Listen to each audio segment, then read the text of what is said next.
Okay, yeah, that's as far as we got with Whizbang last month, which is actually still pretty impressive considering how little either we play or how, badly most of my normal gimmick decks do. But basically, today is going to be part 2 of the sort of season finale, finale of the whole Whizbang gauntlet, where I've been playing as both of them, the old one, the new one, and sort of seeing which one does better. I can't always fit both of them into every episode the way that I wanted to, but sometimes one will go on like a really good streak. And I will get this stupid thirst trap Ner'zhul one that I was making fun of, just because, whatever, like we'll be doing Shaman next anyway. What are the chances of that? But I won't get it right now. But no, we'll basically give them each one last life. So last episode, the other Whizbang went on a really good streak. The boomer one, I'm calling it, the older one that lets you use standard decks. And so we'll be in a position where I'm able to basically give that one life until it loses, then give the other one life, the newer one, until it loses, and then it'll be over. So if it happens to take even into another episode, then fine. But because it's the beginning of the season, it might be actually a little more competitive, because now everybody who, would be a higher rank is going to be... But then again, I don't know how the matchmaking even works anymore, since they don't show you their ranks. But Hall of the Brawl. But does that mean you have to play one game in the Brawl? Whatever, the Tavern Brawl, or does it mean you can just play it anywhere? That's kind of a weird quest. That's like one of those they would give you like when you haven't played the game in a while. Obviously, I use some of these just for certain things. Or wasn't this the account I did the whole Death Knight? No, I don't think it was. Like, I did one account just fresh just to do the Death Knight challenge, where it's like, oh, I have to collect every cosmetic, and then when I fail to do it, I have to delete the, disenchant my whole collection. And so I was salty about it when I failed, and then because I had to do the Heroic Brawliseum. So like, oh, it's just some cute little cosmetic challenge where most of them you just have to buy with real money, which is kind of a stupid challenge to do. But then the Heroic Brawliseum comes along with that Blood Psy guy, right? The 2 versions of Psy. So I have to win 12 games in the Heroic Brawliseum to get that one, and then I'm screwed. Like, I never thought the challenge would result in something that extreme that quickly, where, oh, that's what you would have to do to get the cosmetic. And I don't know if you would have ever gotten another chance to do it. But that is really hard to do, especially in only a few tries. I gave myself 3 tries, right? But that's very, very hard just to do on command. And this one doesn't even fit on the thing, right? Whizbang is splendiferous, and then it doesn't fit the S. Well, why does it say like that there? But that's weird. You would think they would have even here it says it. Like, how do you... What the fuck? It actually just doesn't fit in the game. Is that like a bug or something? I never noticed that. It doesn't fit on anything. Splendiferous Whizbang, and then the deck is called Whizbang is Splendiferous because it can't fit the S. What the fuck? Why would they make it like that? Or they should just call it then Splendiferous Whizbang. That's like some sort of internal troll or inside joke. Maybe the flavor text actually will tell you something about that. Or you have to actually go in here. But yeah, the other one is on a pretty good streak, so we were using this one. We ended up playing the older one a lot more, just because I would always start the episode with that and say, oh, if I lose, I'll play the newer one, because we were kind of saving it, since it is obviously kind of more exciting just because it's something I haven't ever used before. But although some of the decks this is giving me aren't going to be ones that I've used in the past either. But it's like the whole point. And when we started doing this too, the older Whizbang was giving me like older decks that aren't really part of the current standard, and then they kind of updated it somewhere in between here, so I don't get why they even changed that. But the point being that we didn't give the new one as much screen time necessarily, but we'll give it one more shot here if we lose with this one. After his work, yeah, this is just regular flavor text. That is so weird how it doesn't fit in their own character limit. Why not just use that as an opportunity to increase the character limit? Oh, you'll have to wait 10 more years for that update, because that's how long it took for them to do the evasive. It's only fitting that we should have to do it from the bottom now, right, from bronze rank 10. But no, the whole irony of that is that these end up doing better than most of my own made gimmick themed decks, like all the elusive druid buff thing and all these other kind of weird ones.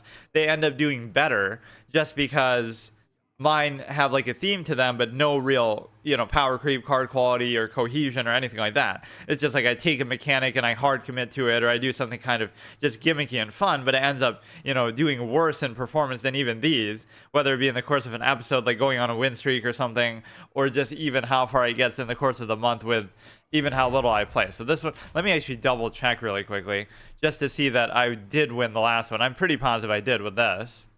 Or imagine if we went on such an incredible streak that we end up speed running all the way to fucking legend or something with this. Not unlike how the standard deck recipe did almost get me there in my one time doing it in wild with the imp one. Or let's actually see what is even the twist mode here. It's been locked for so long. Why did they do that for such a long period? I guess it's like in between when they're changing from one to the next. But now, of course, this you could use in standard, which would be a pretty good fun excuse to do it. But or maybe I should. No, I don't see the point. The wild is always just more fun for every purpose. Anything you can play in standard, you know, you could play in wild anyway. But again, Whizbang is one of those things that makes you wonder, why can't you just use it in standard? And there is no good reason. Or maybe they did finally update it and with how they were changing it. But I think that had more so something to do with the twist mode. And I don't see why that would still affect it in wild. One thing I don't like about it here is the simple fact that you can't, it doesn't show your opponent that you're using it. So even if they might guess that you happen to be using it, right, it should show at the beginning that, oh, this deck was created by Whizbang. Whenever this takes damage, get a barrel sludge, add one to the bottom of your deck. When this is played or discarded or destroyed, draw 2 cards. I kind of don't mind this curve since we have a coin. At the end of your turn, destroy the top 3. Wait, this is kind of almost like the 20 card other Whizbang deck, but obviously it's not. Some of these same cards might have been in there though, right? Because you are trying to just get through your deck as quickly as possible. That one was pretty fun. We haven't even seen a lot of the new Whizbang decks because I only used it a few times. See, then even when we do lose after the end of a streak, we lose to something really crazy. Like, we could be facing a meta top-tier Legend caliber deck, but this would still hold up against it because this is going to be, you know, also a standard deck recipe, which can sometimes be a lot better than people realize. Whenever it takes damage, you get a barrel sludge and add one to the bottom of your deck, which I guess, I don't know offhand even what that is. Discard your lowest cost spell, summon 2/3/3 trans with rush. Quick draw, don't discard. I guess we could do it. I mean, the rush isn't going to do much for me, but I kind of just want to dump the coin anyway. And this is played or discarded. Don't really want to even do that. Call and choose one, discard 2 cards, or destroy one of your mana crystals. Forge, do neither.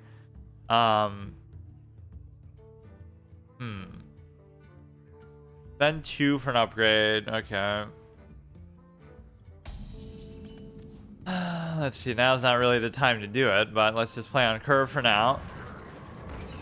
Yeah, these decks are actually going to be pretty decent, all things considered. Or people would always underestimate them. Like when I did it with the Imp one, they're like, oh, haha, it's not going to be that good. And I even put Gul'dan in there as a troll. The one last time that I actually tried to do something, you know, climb the ladder. And then at the end, it just sort of became hard stuck. It's not that you couldn't still win games, but you'd be like, you win one, lose one, and I couldn't abuse the win streaks anymore. So then it would have been interesting to see whether I could have gone all the way with it. Like, theoretically, you could, but you'd have to do it for a super long time and finally get on a win streak. Right. Whether you're getting the win streak bonus, it's just like you'd have to just get favorable matchups a number of times in a row. That's the way this could be really good. Your deck recipes could work out to get you to legend, but you would have to get the exact best one every time for both the matchup you're going against and for just generally which are some of the better ones, right? So you'd have to get really good RNG, not just in the course of the game, but in the course of choosing which deck it actually gives you. Choose a friendly minion, summon a giant with its stats and rush. Okay, now's not the time for that. Like, I'd be fine with doing this because it's 4 mana 5/7, still not as good as the, like, is this really, compare this to the Flame Wreath Faceless, like Overload 2 for a 4 mana 7/7 versus 4 mana for a 5/7, but you discard 3 cards from your deck. It's like, that can be kind of a good, you know, a good thing that you want to destroy stuff from your deck, but also it's a little bit confusing because when this is played or discarded or destroyed, deal 4 damage to the lowest health enemy. Oh, shit. This is actually kind of crazy. Yeah, I've never played as this deck before. See, this is the whole fun of it. This is probably a relatively recent deck recipe, right? I would assume. It always says from, like, the last 2 years, but it seems like maybe, a lot of them are even more recent than that. I don't know actually how it works because they changed it so many times, it feels like. Whereas giving me Vile Spine Slayer and shit. But the point is that it'll give you a chance to actually use some of the new stuff without obviously ever having to craft it. I mean, that is pretty crazy. Like, take 1 fatigue damage, gain that much attack and health. Choose a friendly minion, summon a giant with assassin rush. Discard 2 cards. I don't really want to discard it. Let's just fucking go full on face roll with this. Although maybe I'm being a bit overzealous and it's okay to play for those even potentially dying. 4/4 with taunt or without taunt, so I can just ignore it. Play well, the one elusive thing I wouldn't actually be able to use. This could obviously have a big downside to it, but you should just win on the raw value of this. Oh shit, I'm kind of overdoing it here. Imagine if the first Whizbang one we get is that same 20 card Warlock deck too, so we'll have a theme going here, but of course we won't get the chance to see it because we're never going to lose with this one apparently. Which is fine. I mean, if this goes on for like a whole nother month, I don't even mind. But this month was supposed to be the Shaman thing, where I go and segue into Shaman and use a bunch of the fun Evolve type mechanics. I mean, you should just be pretty much dead. It's hard to imagine. Even from... Oh, shit. Even from these things alone, right? Discover a minion and play... Shuffle the other 6 into your deck. And play a movement. Like, you are going to have a decent amount of damage from that alone. 4, 8, 12, but it's not going to be enough. Discard 2 cards. I guess you could do it for that purpose. Like, discard 2 cards, and they could end up doing a certain amount of damage to you. I might have actually fucked it up, though. Like, we got a little bit overzealous and carried away. Which is exactly the whole... I don't know. This combines, like, a lot of different things that the Warlock has been about historically, but it's doing it in such extremes that it's kind of fun. What happens is, like, it takes some of these mechanics that used to be like, oh, you have to pay a real cost for it, and now it just does it for free. Or, like, I don't know, like you had to... What was the one? That Lakari Tar Pit or something. Or you have to discard 6 cards and you get, like, a couple, you know, the portal that summons the imps and stuff. But, I don't know, now it's just become, like, 2... Okay, that's... Oh, no, fuck. I forgot it's just the lowest health thing, so obviously it's not going to do anything. Oh, damn it. Destroy one of your mana crystals, discard 2 cards. I arguably shouldn't really be doing it like this, but of course I'm not going to know what a lot of my opponent's things are either. Now if they buff them, that could be really stupid. Or that was like the most underwhelming card design choice ever for Sargeras. Like, you have Sargeras and he summons a fucking portal that summons 2, 3, 2 imps or whatever. Like, yes, it kind of makes sense that, okay, he's summoning demons, but it's kind of underwhelming. It should be like he summons 2, 6, 6 infernals or something better than that, you know? Not only is it just a copy-paste of another effect that's already in the game, you know, not something original and new and exciting, but it's also just an underwhelming thing. Like, really, he just plays Lakari Tar Pit? Like, it's still good value, don't get me wrong, but it's just not what you would expect from Sargeras. I would have expected, like, you know, oh, after 50 demons die or 50 minions die, you just destroy the enemy hero or something crazy like win condition. Not saying it even really has to be like that, but... Am I really going to lose after all this? I just kind of got carried away. But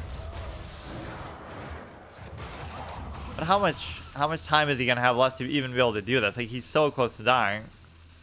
This thing could be the finisher, right? If you just... No, fuck, man.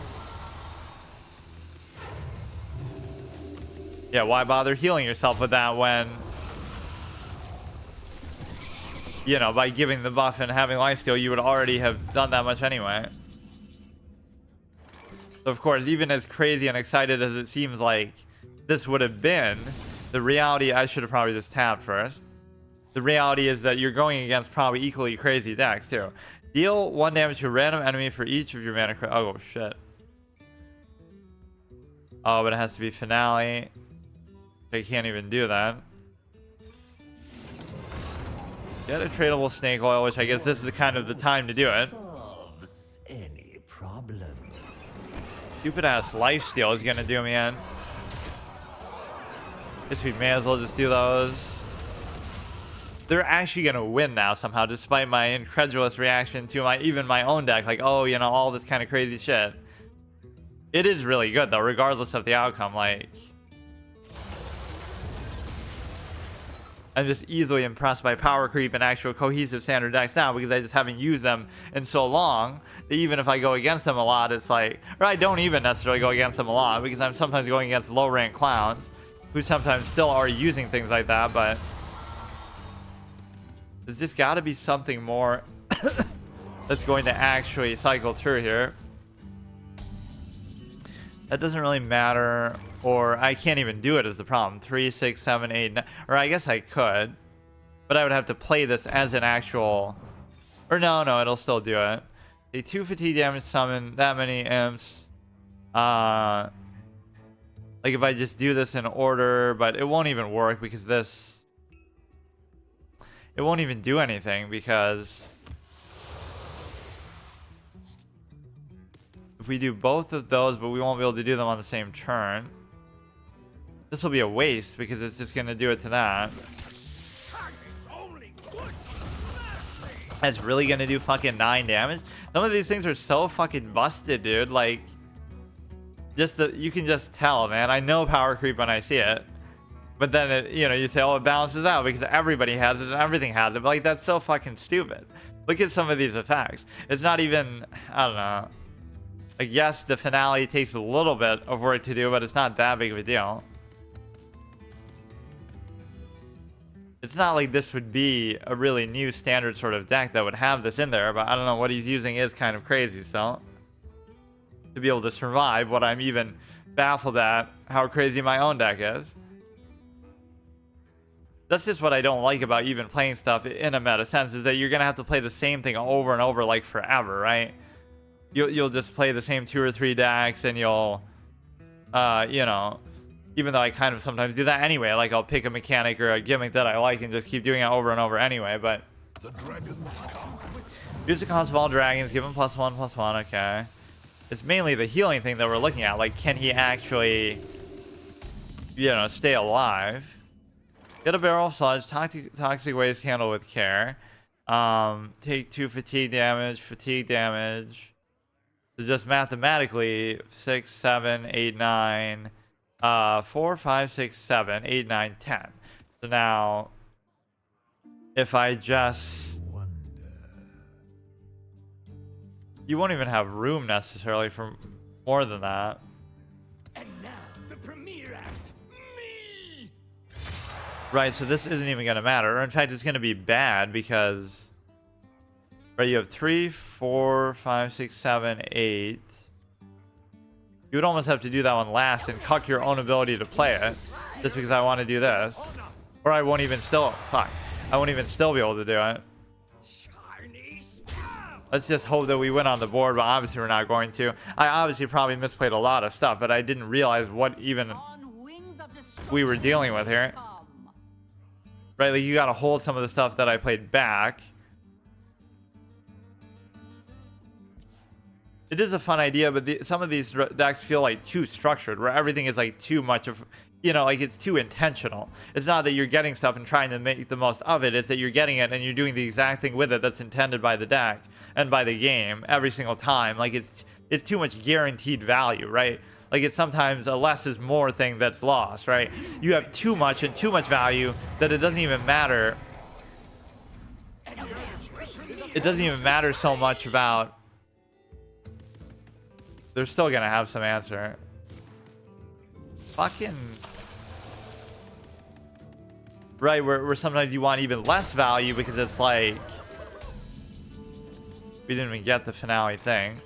Put a barrel of sludge on the bottom of your deck. Doesn't even matter though. We have 3, 6, 9, 12, 15. Oh, I have lethal anyway. I'm overthinking it. Like the point is I probably made like a million misplays. If we put that through an analysis, that's some function that card games need. It's like how chess has analysis. Show me which plays were objectively blunders if the, you know, I like have an engine to analyze it. That'd be really fucking complicated to do though, because you'd have to take into account what the opponent has and things like that you would never even know. Or that's a feature that every card game should always have. Once the game is over, you should show me what's in the opponent's hand, just so I know, right, what they could have done, what was happening. They had 4 pieces of Exodia, and they were 1 away, or whether I played it right or wrong or whatever, would have had to do with, you know, the context of what they actually were playing. Miniaturized, taunt, death rattle, give an undead in your hand +2/+2. There's no real reason to keep that. Why is he saying no? Because I clicked this, or he doesn't say that every time you mulligan. Taunt, battle cry, spend 5 courses to summon a copy of this. Okay, that's not really too impressive. Undead mech, shambling zombie tank. Deal 2 damage to an enemy and your hero. That's one thing I wish this game would have done too, is like, instead of just having the cards, but no, of course, because they have to put it on mobile phone, right? That's the limitation or the sacrifice. Have it where, like, when you play something, it doesn't appear as a card on the board, right? It appears actually as a minion, like an animated thing. Like, so few games actually do that. Right, some of the Yu-Gi-Oh games would do that, where they have like a, you know, blue eyes or something, not even like a one-time thing, like, oh, you see it as an animation when you first summon it, but it'll be like everything is like actually flapping their wings out there, and like it's like an actual, you know, animated figure, not just you know, pseudo card.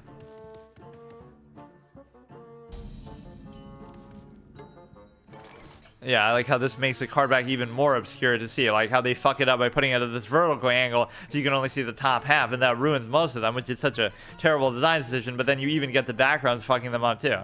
We don't have 5 corpses, so we shouldn't do that. There's not much I can do that. Just kind of waste my coin early, I guess. This seems relatively aggro, but in before it has a million mid-range sort of options too. Like that's kind of the thing about modern Hearthstone. It feels like there are no aggro decks anymore, even though there still are. It's just like they'll have so many other options in there if it doesn't work, or if the game drags out and you'll have like high value payoff stuff, that it's not really going to feel like what you think of aggro anymore, which is just obviously a function of power creep anyway. But oh, look at that, we're using the same card back. So what is my whole thing here? This is kind of fun, though, to try to figure out both what your deck is doing, and like you're doing it so dynamically, because I'm totally out of the loop with the meta and anything. So if I'm using a current, not even that it's a meta deck, but a current standard deck, and they're using a current meta deck or whatever, then it's all so dynamic because I don't know what is happening. So I'm just trying to make the best of it, and I'll probably make mistakes, but you're just trying to figure it out on the fly. I don't really want to waste that 2 damage effect, but I guess I will. Give all minions hand +1/+1. Then 2 corpses to give them more. I'll just do it, I guess. I don't know. I don't really feel like holding stuff back. Right, like let's just do what we got to do. Even though that was arguably what I was lamenting in the last game, that I might have lost because I overdid it, but I don't know what the late game options for this are getting. Like, I don't even know what's in my own deck. This is like a roguelike card game experience that you could do with this, right? Although here you're not choosing it, and you're choosing how you play it, but you're not choosing what's in there in any way. But still, it's like, okay, that's not bad as a buff, or that's why it would be so good to make the copy of it, obviously. But let's just do that anyway. We're sort of overcommitting to the board as well, but it's kind of like either you got to deal with it or just sit there and do nothing.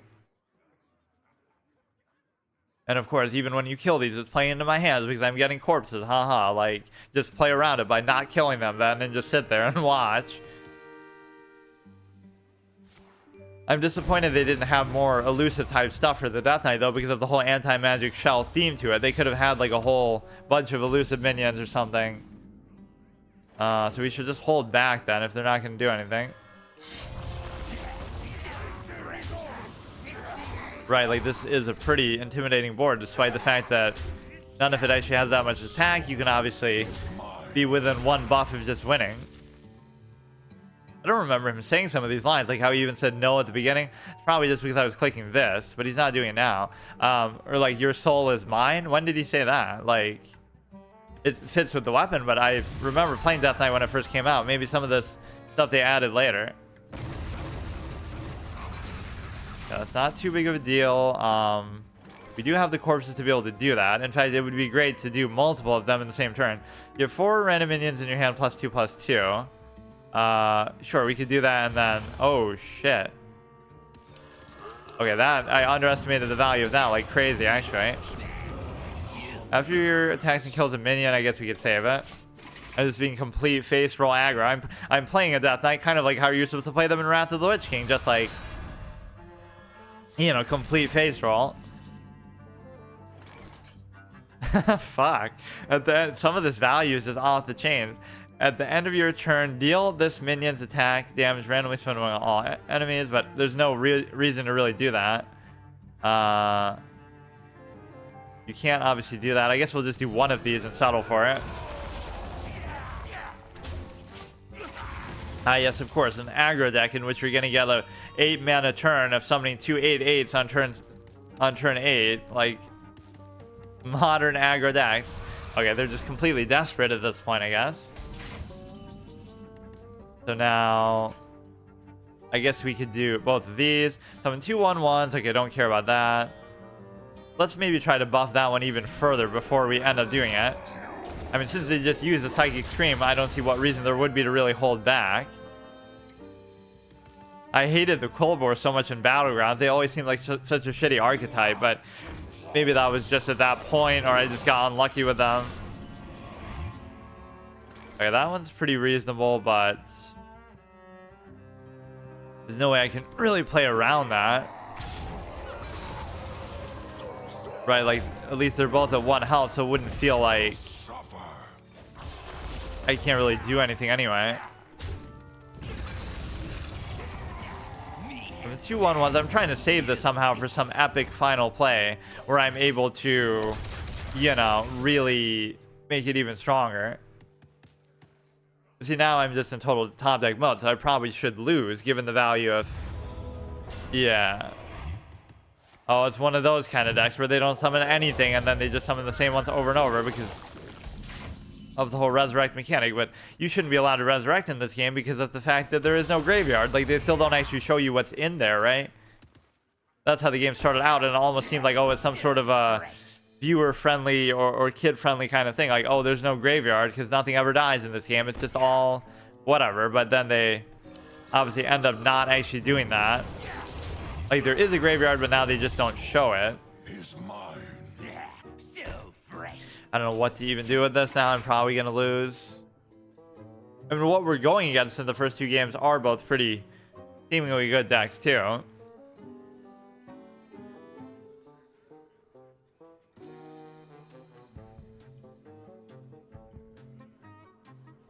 He's on quite a crazy win streak because we won like maybe 4 or 5 in a row last time with him, and then he continued into this episode, so I doubt we'll get through both of them in this session, even if I'll try to go maybe longer to make it happen. But I also am not like losing on purpose. It's just they should resolve themselves of their own volition here. Fuck. But yeah, I don't know what the win condition would have been here when they have so many high value plays. Like, just what can I possibly do? Minion tries taunt, give a undead in your hand +2/+2. Death rattle though. I mean, you kind of want those both to die so we get a crazy value play here, but I'm just totally outclassed when it comes to this. Let's just do like 1, 2, this. Yeah, Frostmourne hungers, but I'm actually beating you to death with this. Actually, I didn't know Arthas dual wields, or he's actually cheating because the Frostmourne would be a 2-hander, even though he's holding it in 1 hand here. But it's like, you know, he's dual wielding with a fucking little dinky dagger and this, breaking all the rules of the Warcraft universe.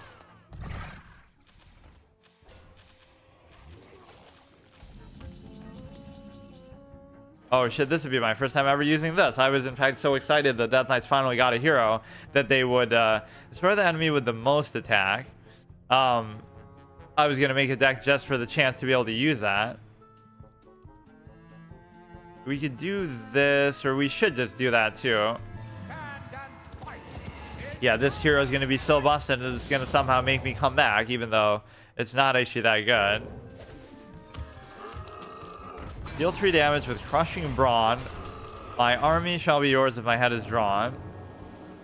Okay. Or I should have... Oh, I got lucky, but I should have obviously done that before I summoned that. This is still kind of cute value, but...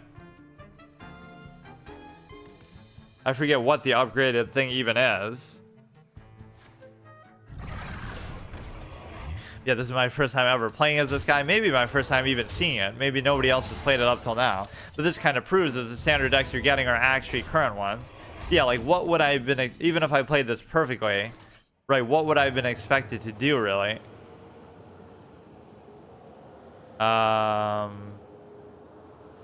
When we attack in, we're gonna die no matter what anyway, so it's like, I don't know what... I should hope almost for like some AoE or something to, you know... Like we may as well just keep that around, so at least he has to trade something in.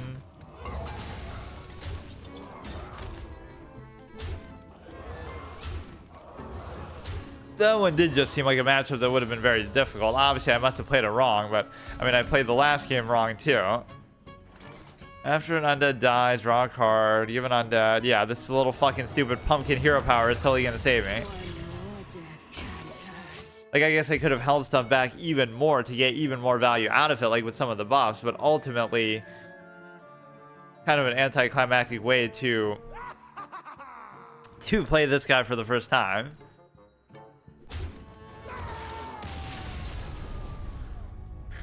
But yeah, the effect doesn't even seem that crazy unless the one that you get from the upgrade is actually pretty, you know, just to put it in context, they're like, oh, this bronze rank 10 is going to be a lot more impressive, you know, that you're going against, even if it was actually matching you against similar rated players just because it's the beginning of the month, right? Because we were rolling through people even in silver last time with that same, well, with that same Whizbang, but no, I mean, both of those decks seem pretty good, so I can't complain about that. Now, what if it's actually the same, and you would know too, right? If it'll show you this Whizbang at least. So that went on a pretty good streak, so let's just see if we can match it with this one. I'll have to actually tally it up. I'll tally both that up, like who did best on their final life, but also who did best overall between all the sessions, even percentage based, because the other one would have played a lot more than this one because I just always went to that first. That'd be kind of cool if it was a mirror matchup for him. Not only would they also be using Whizbang, but they'd be using the same Whizbang deck, but it's obviously not. And of course, Demon Hunters are arguably my least favorite class in the game, or just one that I played very little. And their style of play was very sort of face roll too at the beginning, just kind of play stuff, you know, when it's on the left or right, like in some way that you can't really even dictate that much, or just play everything in your hand so that everything ends up in the right or left, you know, so you have nothing left. Okay, we can just wait. Get 3 random first edition Demon Hunter cards in mint condition for $4.99. Deal 5 damage to a minion, access to both neighbors, gain lifesteal. The whole dormant mechanic is kind of cool, but that's just representative of the fact that Demon Hunters will put you to sleep, haha.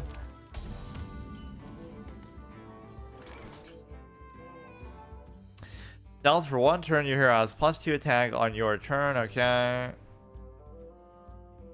Why not just like stealth forever and it has, you know, just they'll have to deal with it.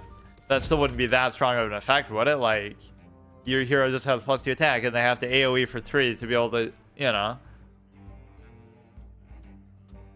In this current day of power creep, you would expect that to be the case.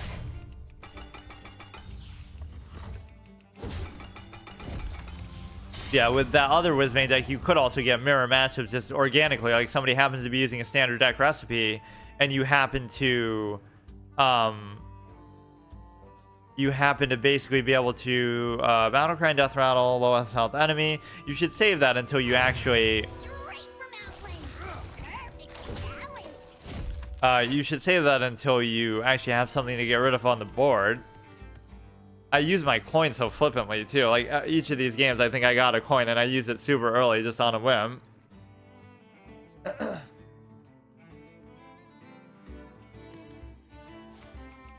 So in 3-1 win, I maybe let Whizbang down a little bit that last game, but it didn't really seem like I was going to win that.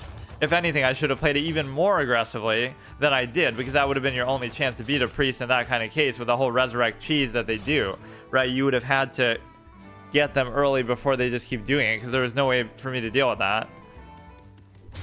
That one triggered me so much with like the Neptulon one that we went against when we were doing that wild legend run thing. It was like so fucking annoying, man. It's one of those things, not only can you not do anything about it, but like it'll beat you like 10 times over. Like, not only could I have not dealt with that, but even if I could, they could have done it over and over and over, and I know, like, it's just a psychological BM thing. Like with the time warp, which they finally nerfed that stupid bird, right? But it's like time warp could beat you, but it couldn't just beat you. It would beat you like a million times in a row, over and over, right? Even if you could theoretically have stopped it once or survived it once. So that's one of those troll elements, like... make a minion go dormant for 2 turns.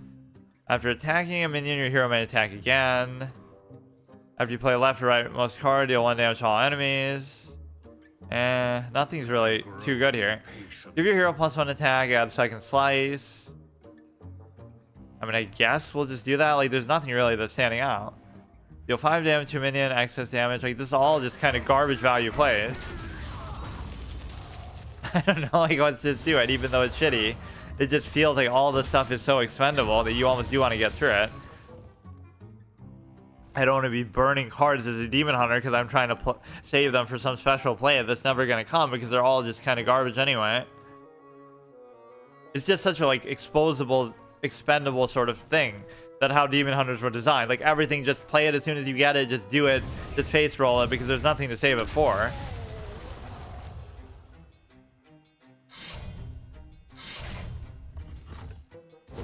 Deal 4, deal 5. This, I guess we could do. Deal 1 damage to all enemies, even though you'd probably want to save it for something better. Like, there's nothing happening. Like, let's just do this and let's leave it saved up. Or fuck it, I'll just go face. Like, the game is not going to go on long enough where that's going to be a bad play. Like, what? I'm going to really... I don't know. Fucking... playing Demon Hunter and Death Knight true to their form of just total face roll clown behavior.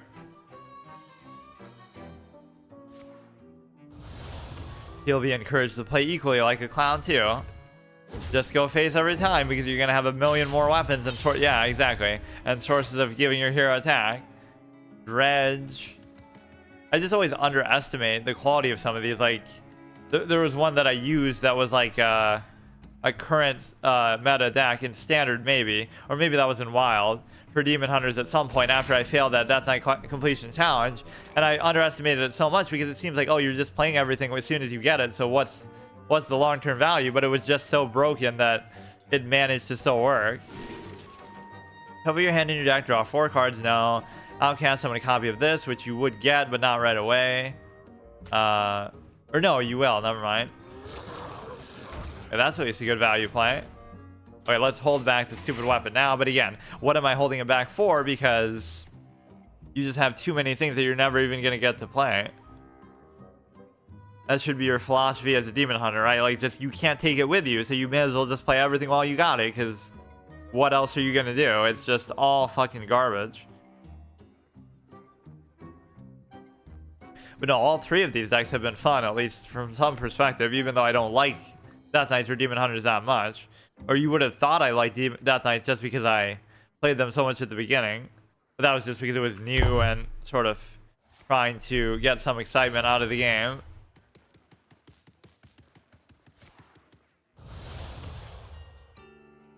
When are they going to add everybody's favorite class, the fucking monk? I like how they strategically avoided it. Like, you know, oh, are we going forward? So we'll do them in order. We'll do the Death Knight and then the Monk and then the Demon Hunter. Or we'll go backwards. We'll do the Demon Hunter and then the Monk and then the Death Knight. So no matter which criteria, because people would have come up with theories.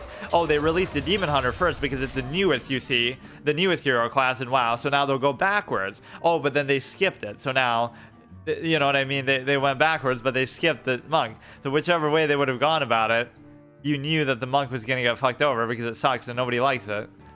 Next demon you play costs 2 last. Fine. After attacking a minion. Okay, so we can just kill it. Done with that.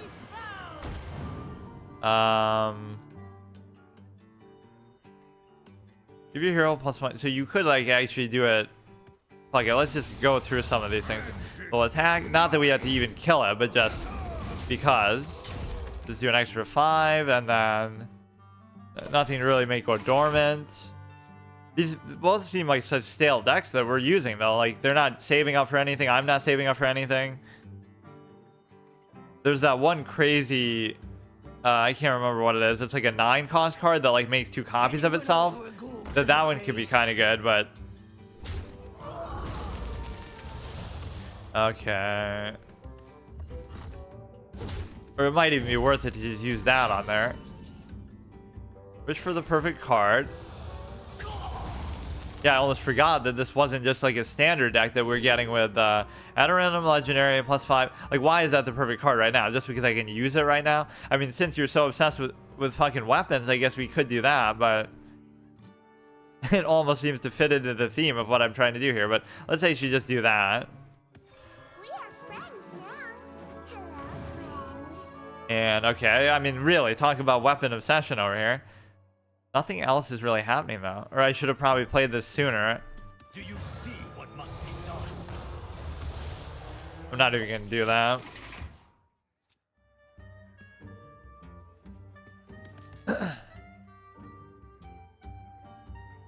That's cute. It'll do 1 damage, but I mean, this isn't like that Naga chick deck where you're like playing a bunch of low cost. Well, I guess you could have tried to play it for that. You play a bunch of low cost ones, like those 0 cost in a combo to try to kill them, but I mean, you'd have to play like 20 cards to do it, right? You still have to get them lower. Okay, I mean, we have plenty of removal that we were holding back, but too much of it is like an AoE. Yeah, we got that shit again. Look at this, we're top decking it back to back. We could mind control it, destroy a minion, and gain its health. Oh shit. This is more fitting as like a perfect card. Actually taking control of it would be pretty cool, because then I could just hit you in the face. Oh, look at that, dude, getting carried by Whizbang. We get 2 of those fucking things in a row. What a clutch. We don't top deck the perfect card, we can top deck something that gives us the perfect card instead from it. Yeah, literally, for the first half of this game, I wasn't even thinking about that at all. Right, I was treating it like it's just a normal standard one that the other Whizbang would give you. If I didn't get carried by that... Oh shit, we might still die though. Not quite. How is it even possible? That is so cheese, isn't it? Like now somebody would be frustrated on the other side and say, oh, they should get rid of that. They should get rid of that card. Like they should My thanks. they should get rid of that card because after this attacks, equip it. Your blood for the sire into ribbons. Fuck. What a way to win.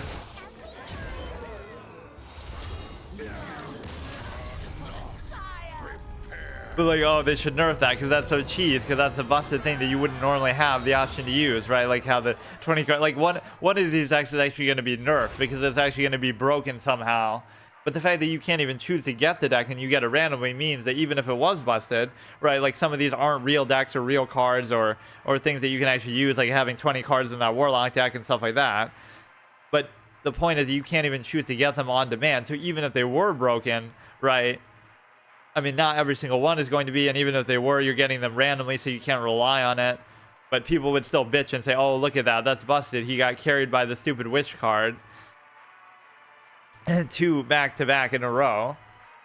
Like, what? Do they have a higher chance of you drawing them too? Like, not only do you wish for the perfect card, but you wish for the card itself, for the lamp, just when you need it the most, too. Like, you have a higher chance to draw it when you're about to lose or something. Yeah, this guy's got to go on a good streak to really justify his competition with the other one. Because he, I don't know, that one did pretty well. Yeah, I mean, this is something I could just almost do forever, especially the other one, because the decks are going to keep changing. But I should do it like once at the beginning of every expansion, just as a tradition, which I almost always thought about doing before, but I just didn't play enough to really care. But it's always the perfect way to just try it out. Either that kind of replaces my tradition of doing drafts at the beginning of an expansion, like, you know, oh, try the draft to try all the new cards and do like a little gimmick that you have to pick if you're offered a new card, you always have to take it, right? Everybody would always say that, like, oh, I'll just take it just because it's new, not because it's actually the best pick or something, right? Just to try out the new cards. But I haven't really enjoyed doing Arena lately in the last couple of years, so Jaina versus Anhilda. I am always watching. now this, you may as well just mulligan the whole thing just so that you can... This one we've seen like 2 or 3 times though already. You can't interact with it now, but how come, like how he said no there, right? They only do it once and then cards in your deck transform into playable cards while in your hand, right? But they only do it once. I guess originally I thought somehow it would be they'll change like every single turn, but they'll be playable as in you can just play them that turn, so they're on curve. But they won't, like, it won't transform now. Or no, they will. Wait, what? I thought it worked like that, then I thought it didn't work like that, then it does work like that again. But there was some downside to it that I realized later in the game. Like, oh yeah, it's the fact that they're playable, but they're not perfectly playable. As in, they could be at your mana cost or lower, right? It would be really good if they were always on curve. Add a random spell. Next hero power this turn does 2 more damage. Yeah, Gold Shire Footman, that's really going to get it done. I almost want to play this, though, just because that could be more valuable. Like, embrace the randomness. Fuck it, we'll just do it. It's not like we're going to be short on things to play, but this in itself is super fun. But I would have liked to see more broadness with respect to the classes, because what you can do with that is... Of course, effects like that aren't going to do anything for me. Draw 2 cards, sure. Like, why limit it to... Like, this same thing could be done for every single class, right? Instead of showing me transform into a random playable mage or neutral card, every class could have a version of the same exact deck, and that would be so cool. Most of them make sense like that. 2, 3, 4, 5. Like... The Warlock one kind of doesn't make sense if other classes were able to do it, because you only have 20 cards, and the whole point is that you can still do it, but I mean, a lot of the cards in there are taking advantage of that fact of trying to, you know, get through the deck as quickly as possible to benefit from some of those mechanics. That'd be the lowest cost minion in your hand. Next card you draw. Okay. I mean, some of this you're just doing out of necessity. Yeah, that's never going to be good unless you got something that shuffled like secrets into your deck, which is pretty unlikely to happen.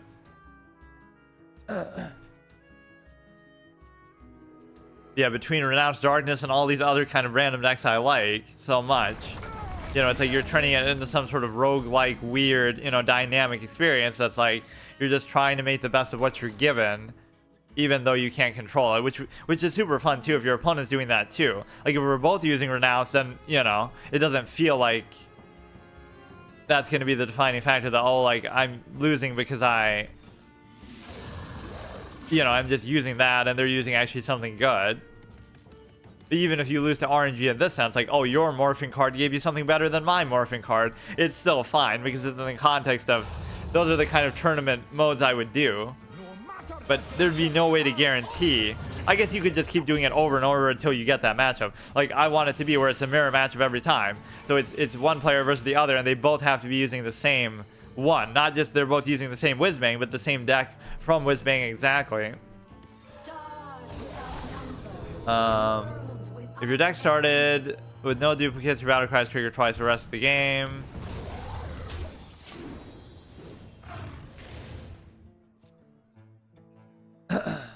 I love that one Hydra interaction, like with Defile. They'll summon like that Bitterhide Hydra that deals 3 damage every time it takes damage, and there's like 7 other things on the board, so it'll do it 7 times to get to the point where it kills that one, right? And the perfect Defile, and it'll deal like 27 damage, or 21 damage, I mean, to them that way, or something crazy like that. That happened in like an arena once. Like, clearly I'm not going to get punished for playing the Bitterhide Hydra. Like, what are the, or Bitter Tide, I think. Like, clearly, what's the worst they could do? And then they do a perfect defile. I guess you would know based on the state of the board. At least that would be possible, but still.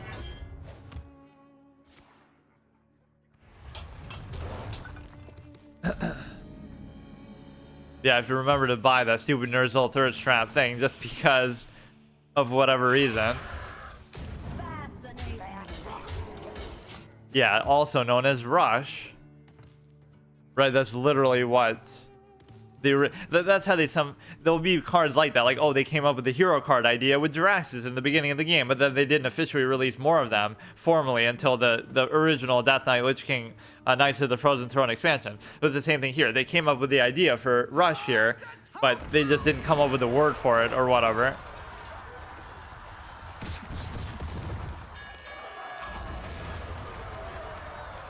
Wait, what? Wait, why did it do that again? Starter Brawl, if you've excavated twice, it always wins. Remove a minion from the game. Yeah, let's remove that stupid anti-fun card, the Steam Cleaner, because that ruins all these decks that, again, they're not even good decks necessarily. I'm probably going to lose this, though, actually, because we're just so dry on cards. That's the problem with some of these fun gimmick decks that can happen, is that you'll just play everything just when you get it, or, you know, just play through it, but you're not going to get a ton of long-term value and permanence, like where you're drawing cards from it or generating cards necessarily. You might be generating a card, but you won't get more from it. You're just doing it a one-off thing.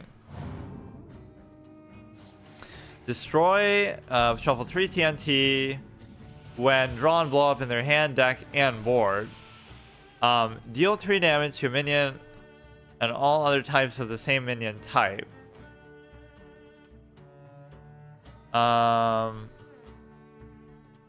I don't know, like, what does it matter?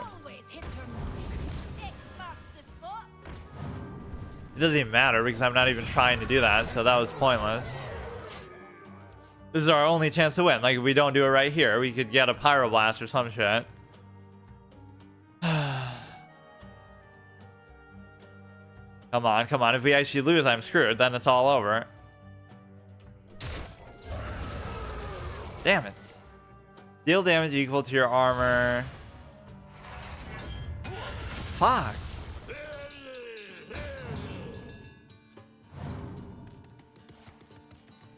This would never happen in WoW, where you could kite a fucking clown warrior all day goddamn long as an actual mage player.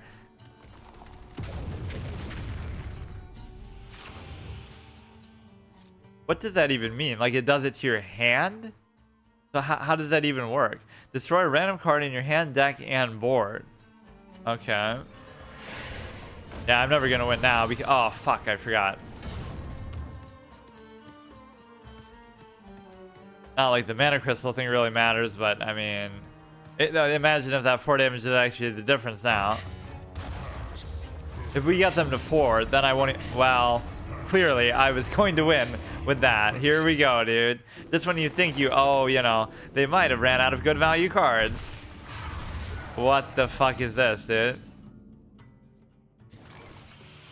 That's rattle the next minion you play. Okay.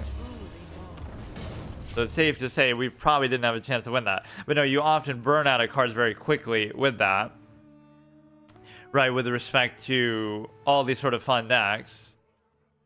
But no, the Steam Cleaner is the one, yeah, it'll destroy all the decks that I like, right? It'll destroy Explorer and Goro because those cards didn't start in your deck. It'll destroy Renounced Darkness because those cards didn't start in your deck. It'll destroy Zinazari. It'll destroy all of these, the Whizbangs, like... It's too definitive of an effect. They should always make an exception for those ones that, you know, like, let's say what Whizbang was dominating and one of the decks is so good, or they're all so good. If you use Steam Cleaner against Whizbang, it just destroys your whole deck, right? You're just fucked. Like, what kind of interaction is that? You just can't play the game. Amazing. Yeah, there's nothing even to destroy. Do that as a final BM play. Fuck.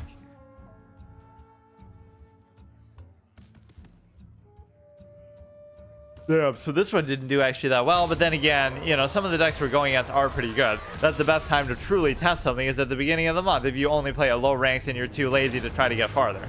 So this Whizbang didn't do that well, right? The other one maybe got carried by, because during the course of this episode, right, they went on similar streaks, like where they didn't, it didn't go on too long. But because this one was on such a good win streak from last time, it makes it seem better. So it'd be hard to sort of judge that. But overall, the Boomer Whizbang kind of did better between most of the earlier sessions too, even though we didn't get too much of a chance to play as that one.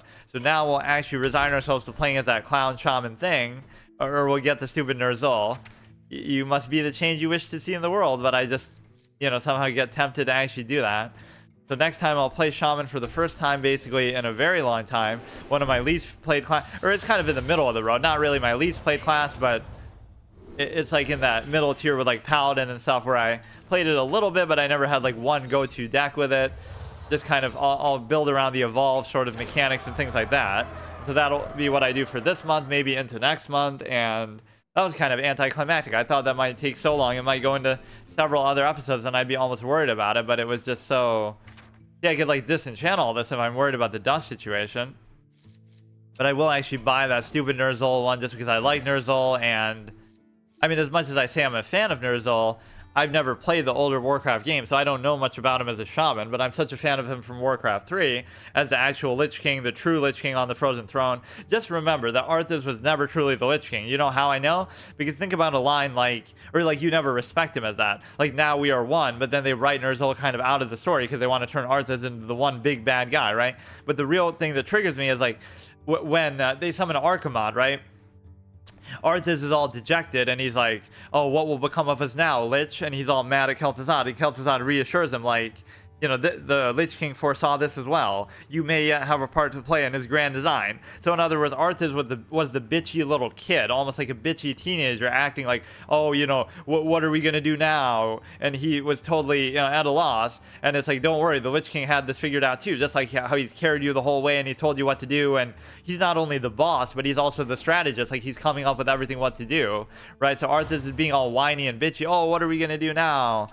It's like, don't worry, dude. The Lich King will take care of it, just like he's taking care of everything for you.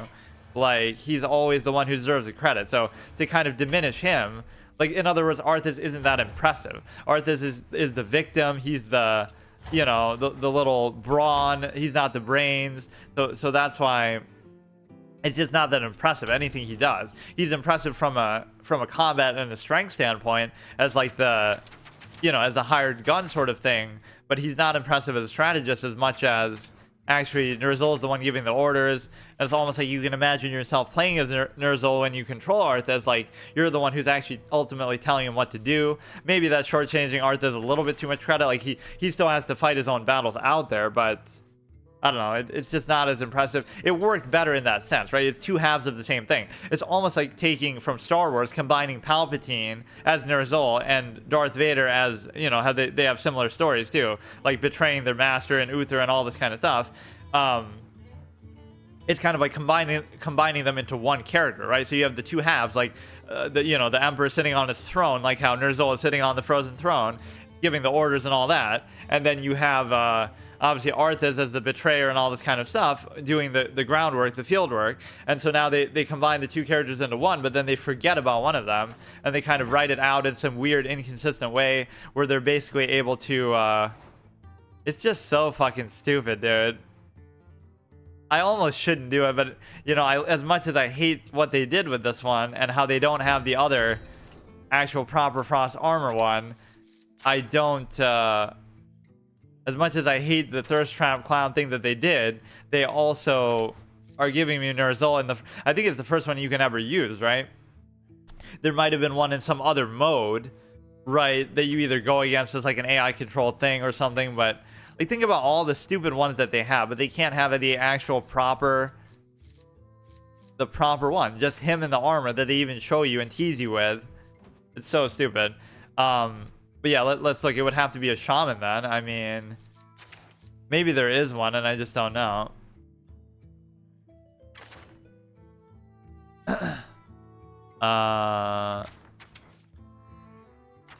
Wait, it's not even showing up. Wait, at least this one should show up, right? Let's just see which ones they have overall. Brucon, Cataclysm. Okay, this one's actually kind of cool at least. How do you even get this? Completing the reward. Oh, this is like one of the 100 reward ones. Like where he's all meditating and shit. While he lets, whatever, Garrosh ruin everything with the Horde Ultra Thrall. We kind of... I thought they keep saying it sometimes, even if you click off. The valley at any cost. After significant practice, Thrall mastered the elements sufficiently to walk through a snowstorm without his shirt. Earnable, yeah, another Thirst Trap one. Fucking Daring Fireheart, Baroness Vosh, Deadmines Brucon, Deep Sea Morgul. Like, imagine if they called it that too. Thirst Trap, Ner'zhul. Fucking, they may as well at this point. Decidra Stormglory, The corrupted Dungeoneer, Earth Fury Thrall. So there's no Ner'zhul, obviously. He doesn't get any respect either as a shaman or a Death Knight. Like, give him one or the other, dude. Maybe you could say he's not even considered a Death Knight technically because he's just sitting there. But no, I mean, what else would he be if not, you know? Like, Arthas is technically the Death Knight, but then what is Ner'zhul as he sits on the frozen throne? Is he still technically a shaman? Even then, fine, give it as, even though it doesn't make any sense to look at it that way, give him as a shaman portrait, though, still in the frozen armor on the throne. Like, Jade Serpent Thrall, Jade Lightning King. This music is fire. But instead, you'd rather give us ones like this, dude. Juggler Morgul, Kaldori As Vosh. the queen's favorite handmaiden, I have many enemies. Is that really what Vosh is supposed to have looked like before? Before the Sun Ring, she was known for her loyalty to the queen and having a completely unremarkable hair situation. King Rastakhan, obviously from whatever BFA. Lady Vosh. I will perform the role. Show me my target. Jesus Christ, dude. Morgul Holmes, Morgul, Mummy Morgul. Oh my god. Yeah, this is the Ner'zhul. I mean, it is really the first and only one that you would have gotten, so they certainly wait. Like, imagine at that period of time. That is amazing, right? During this very period of time where I continually am asking and wanting the one just because the Death Knight has obviously been out for a while, and even when it first came out, at the same period of time where I would have kept asking for that one, like, okay, fine, we'll give you a Ner'zhul, but we won't give you the one that you want, right? Like, it's still okay that you would give us a Shaman one, but maybe that's just how he actually would have looked in Warcraft 1 and 2. Where he's just shirtless, but I mean, a lot of the orcs are kind of like that, but I'm not going to try to justify. I kind of don't like how this portrait actually looks, though. But I like when there's a whole, like, encounter going on in it, like with N'Zoth, there's like a whole raid battle going on. It's not just a portrait of the character, it's like literally you've got a whole event and a boss battle going on in your little avatar. Scourge Slayer Vosh, Sky Shattered Thrall. Death? I've survived worse. As a sea of undead began to surround her. Yeah, when did she ever do this, though? Like, she fucking got destroyed. Arthas does a 3v1 where he beats Illidan, Vosh, and Kael'thas at the same fucking time, basically. Not so much them themselves, but, like, obviously their armies. Sky Shatter Thrall, Smooth Jazz Morgul, Snowman Thrall, Brucon, 10 Storm Thrall, because 9 was not enough, even for Shaman's Gift of the Thrall. Thunder King, Thorum, Son of Duratan, Thundercrawler Thrall, War Chief Thrall, Wolf Rider Thrall. I mean, how many fucking versions of the Thrall do you goddamn need? I wonder which character has the most portraits between them. I know there's a fuck ton of Jaina's, like...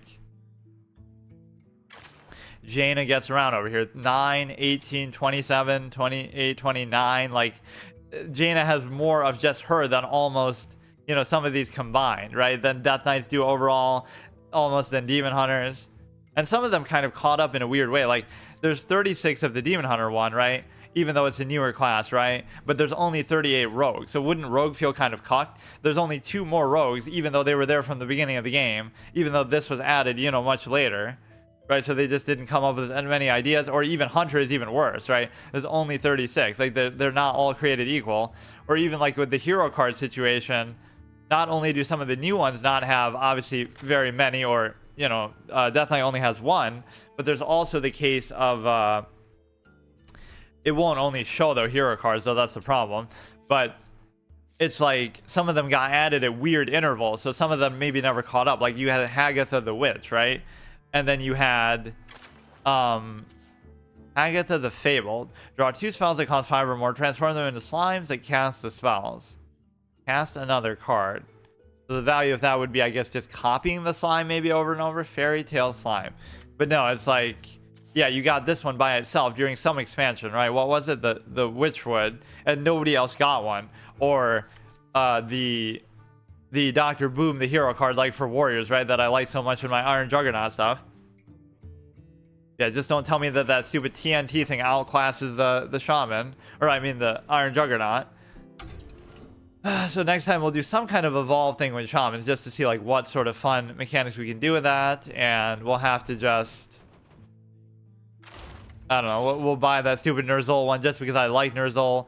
So it should be out there till like the 14th. You know, the one thing I didn't get to play during all this, that I had as like a backup, I said if both Whizbangs lose, I'll play as this one. So let's just play this until we get the Innkeeper thing. Or we'll play it until I lose, but in the process I should do that. So I've never played that Innkeeper card before. The one that like gives you 5 cards, I think it gives you like 5 cards from an earlier expansion of Hearthstone or something like that. I can't remember. Malfurion versus Jaina. Because yeah, Whizbang did so good in every episode that I never got the chance to actually do that. And the rest of the deck is just some random armor troll type thing. This was actually a pretty fun deck to play a long time ago. Like, it was just super slow paced before druids were meant to play that way. Right now, there's a lot of armor, kind of crazy mechanics. But yeah, I had like 2 Tree of Lives and 2, you know, of every card that gave you armor. So it was just super slow paced and stall out. But there was no other win condition or purpose to it. Or maybe this wasn't the same one. This is just like where you have both Cthunes in there. Right, like, even though there's no synergy between them.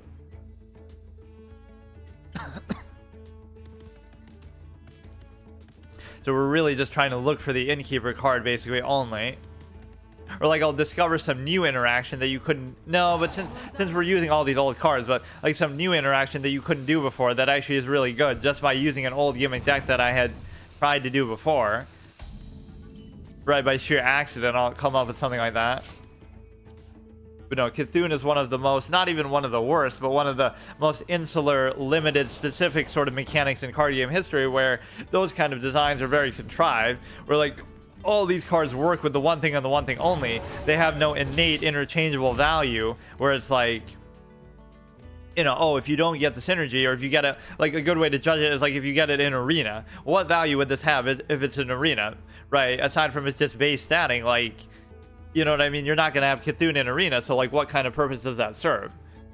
It's like how people argue with evolution cards in Pokemon. Like, oh, how can you do a draft in Pokemon? Because what if you get something that evolves into or from something, then it won't work because you have to have that. So I guess in that case, when you draft it, it would have to give you 1 copy of each, right? You'd be drafting, okay, we get it. Now we just have to survive long enough to use it. I guess I'll do that. So replace your hand with... Oh, I thought it was only like 5 cards. Replace your hand with 1 iconic one from Hearthstone's past. How do you define iconic, though, exactly? And does that mean it'll give you the same number of cards that you already have? Or... I guess, so you'd want to have like a full hand. Like, this is pretty fun, but it'll be too much like... a one-off thing, right? It should almost be like replace your entire deck with the same sort of theme, but yeah, I've never actually played this guy before. I didn't even notice when they added him in the game, but it seems just like the kind of thing I would find very fun.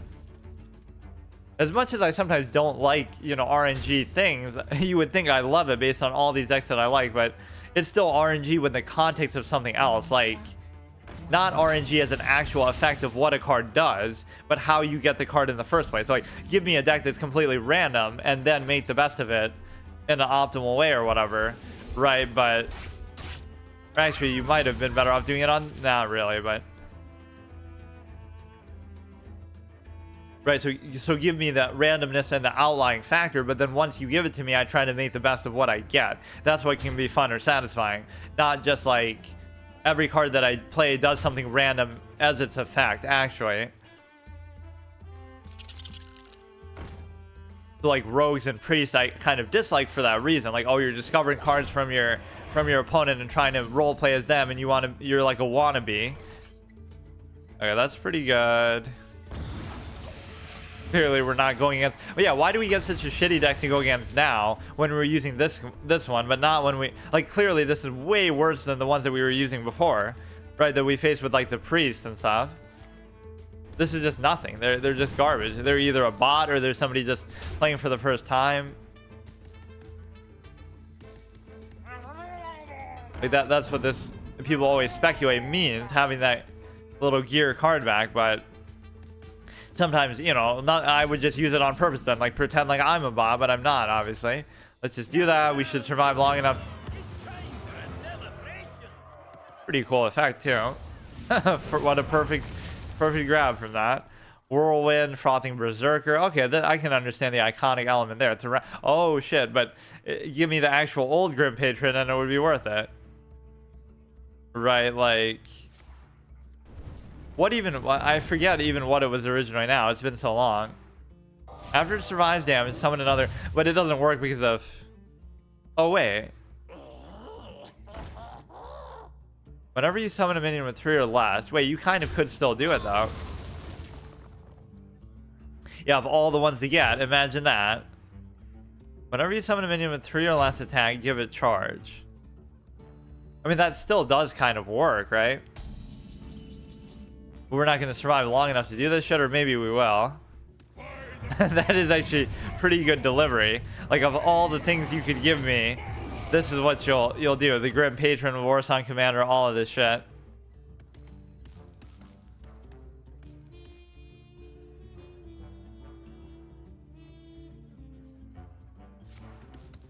Yeah, that's perfectly fine.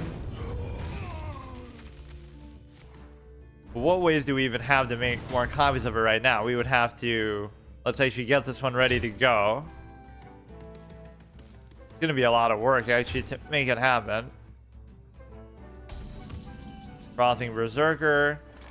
But see, whenever you summon it with 3 or less, give it a charge. I forget how it originally read even. Deal 7, like there's no reason to really hold that back, I guess. Let's just hit phase. Or fuck, oh no, it should be fine. Yeah, we actually let that Murloc live. Clearly, this is the best time to try it too. I'll BM them with as many Grim Patrons as we can come up with. What was the way that you would get so many of them though? Like, you're only gonna have a couple Whirlwinds, but it's because it's like a multiplicative effect, right? It's been so long, obviously, since I've even thought about this card. So you'll get it, but then every Whirlwind will multiply them all the more.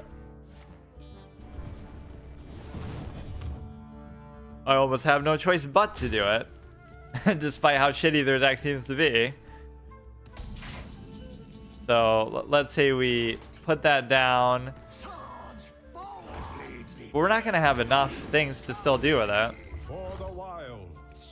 You do this, and it's really the Frothing Berserker that's going to do it. And I guess that wasn't too exciting. Or you could like obviously clear their board with it and stuff like that too.